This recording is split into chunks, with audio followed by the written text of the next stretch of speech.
Hello and welcome. In this video I will show you what it looks like when you're using your smartphone as a sat-nav. To start with, it's good practice to install a memory card in whatever device you're using and transfer as much information as possible to the memory card. For navigation, I'm using two apps, Myrouteapp and the Sygic app. To be sure that you get the information you need and guidance, I will start to show you how to download the maps in Sygic, because Sygic is the app that you're actually using when navigating.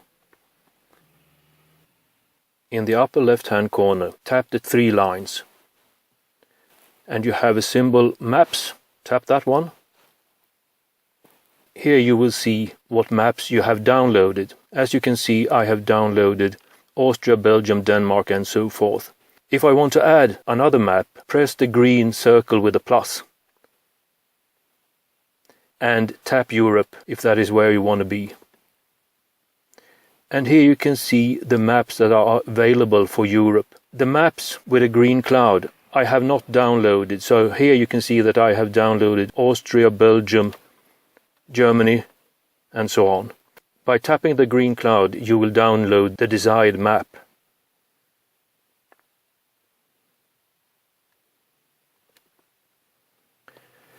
And please remember, to be able to navigate with your system, you must have downloaded all the country maps you are going to travel through. In the previous video, I created a route going from the southern part of Sweden to Germany, and for that trip I must have the maps for Sweden, Denmark and Germany.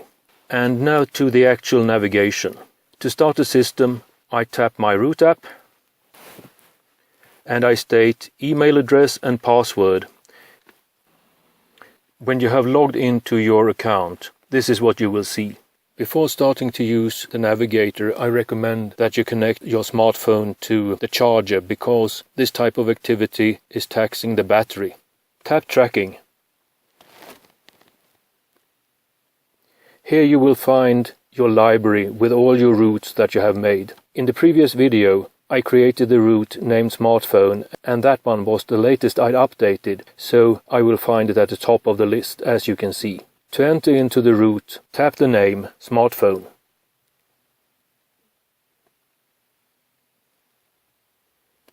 If you are convinced that this is the route you are going to follow, tap the arrowhead. To be able to use the Sygic navigator system, your route cannot have more than 47 waypoints, and in this case that's no problem, so tap Sygic.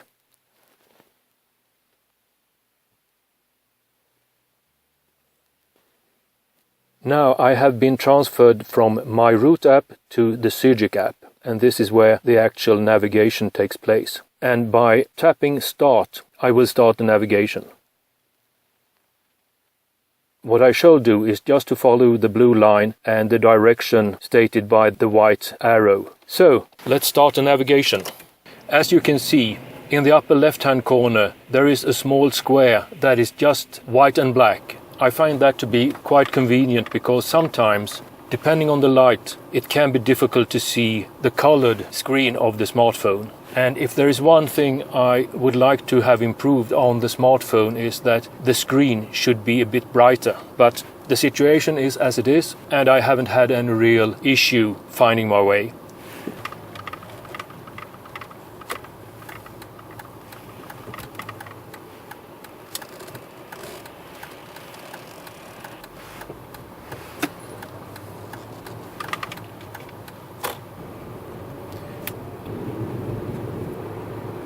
You can see in the lower part of the screen how long the journey will take. In the middle, 1332 is ETA, and the distance to the right is 7.1 kilometers. Also in the lower right-hand corner of the screen, you can see the speed limit, and below that one you see my actual speed. Waypoint B, as you can see, is representing my first waypoint on my route. And also now, getting closer to the full stop and the left-hand turn, the system is focusing in so that I can see the turn in more detail.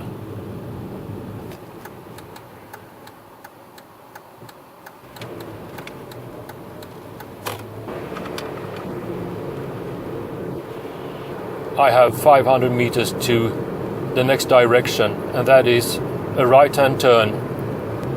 Closing in, and here comes the right-hand corner. It's 15 meters, it's 0.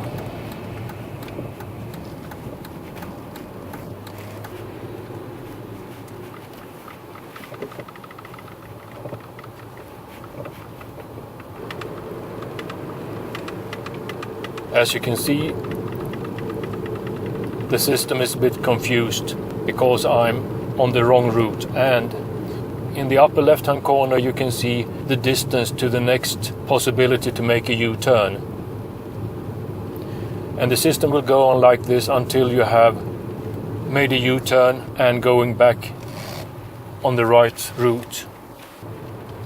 And you must be on the move so that the system can understand and get in contact with the satellites to determine where you are. That's why the arrowhead sometimes is not moving quite steadily. Here I am at a right-hand turn, and after about 100 meters I have the next waypoint.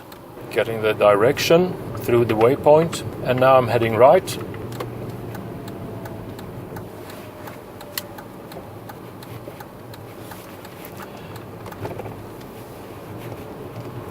And please remember that the system is designed so that it wants you to pass through each and every waypoint. Otherwise, you are on the wrong route, and it will direct you to the waypoint that you missed. As you can see, I'm getting near my destination, but before that I'm going to show you another feature with the Sygic app, and that is the head-up function. Lower right-hand corner, 3 dots, tap that one. Now you have a number of options, and here you can find the head-up display. Tap head-up. And as you can see, it is in the normal position so you can read it. To be able to use it as a head-up system, you have to get a mirror image of the screen. And by tapping the center of the screen, you receive a symbol of the phone. Tap that one. And now, as you can see, the screen is a mirror image. And if you want to use the head-up system during nighttime, you just do what I did and place the phone on top of the dashboard and locate the telephone so that you can see the directions on the windscreen. The image will not be quite clear because you will have a reflection on the inside of the windscreen and also a second one on the outer surface of the windscreen. And as the windscreen is tilting, you will have a slightly blurred presentation, but it works quite all right.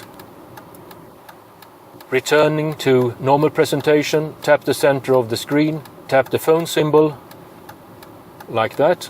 Or of course you can keep the mirror image on your phone as is. Tap the lower right hand corner of the screen. You return to the daytime navigation system. I only have 800 meters left to my destination, so let's continue.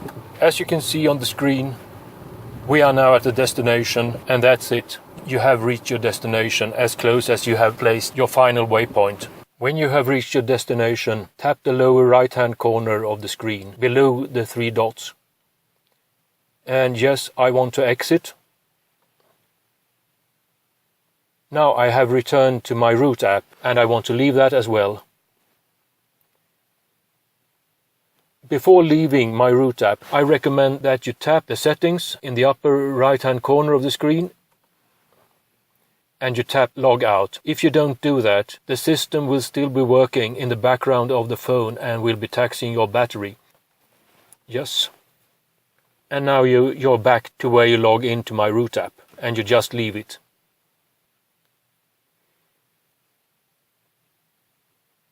One thing about the Sygic app is that it can be used as a standalone app, and you can use it just to state your destination. You don't have to create a route. Tap search. State your destination.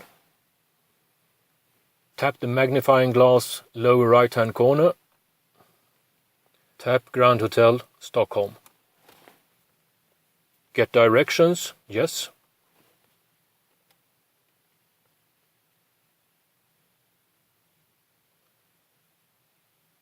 And now you can see that to the left of the start there was a blue bar showing the activity of the system.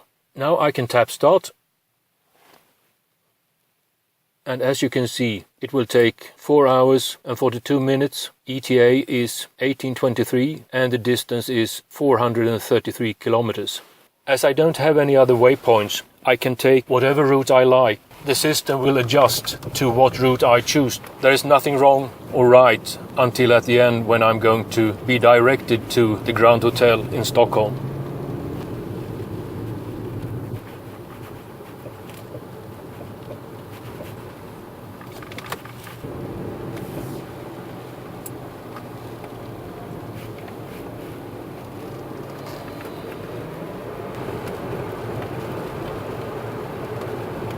This is the nearest route the system has calculated.